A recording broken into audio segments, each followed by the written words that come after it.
Jenis-jenis erosi yang disebabkan oleh air. Bagi kelompok 13. Erosi percik adalah erosi yang disebabkan oleh adanya air hujan yang memberikan energi kinetik ketika jatuh ke tanah, kemudian melepaskan partikel-partikel tanah. Proses terjadinya erosi percik dimulai dari air hujan yang jatuh ke permukaan, kemudian menghasilkan energi kinetik. Energi kinetik tersebut mampu menyebabkan partikel tanah terlepas. Tanah yang terlepas dapat menyebabkan tumbuhan atau barang di sekitarnya menjadi kotor akibat terkena percikan tersebut.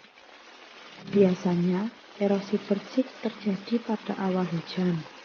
Intensitas erosi percik meningkat dengan adanya air genangan. Tetapi, setelah itu, terjadi genangan dengan kedalaman 3 kali butir air hujan, maka erosi percik mulai meningkat.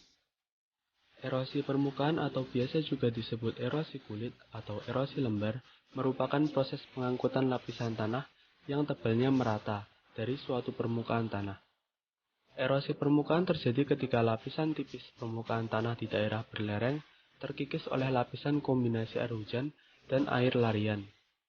Tipe erosi ini disebabkan oleh terlampauinya nilai kapasitas infiltrasi baik oleh intensitas hujan maupun lamanya hujan. Erosi permukaan memiliki 3 tingkatan. Tingkatan pertama ialah ringan hingga sedang. Pada tingkatan ini, 1/3 horizon tanah hilang. Tingkatan kedua ialah berat. Pada tingkatan ini, setengah horizon tanah hilang. Dan tingkatan yang ketiga ialah sangat berat. Pada tingkatan ini, seluruh horizon tanah hilang. Si alur atau ring erosion adalah pengelupasan yang diikuti dengan pengangkutan partikel-partikel tanah oleh aliran air larian yang terkonsentrasi di dalam saluran-saluran air. Faktor yang dapat menyebabkan erosi ini terjadi adalah iklim, topografi, vegetasi, dan tanah.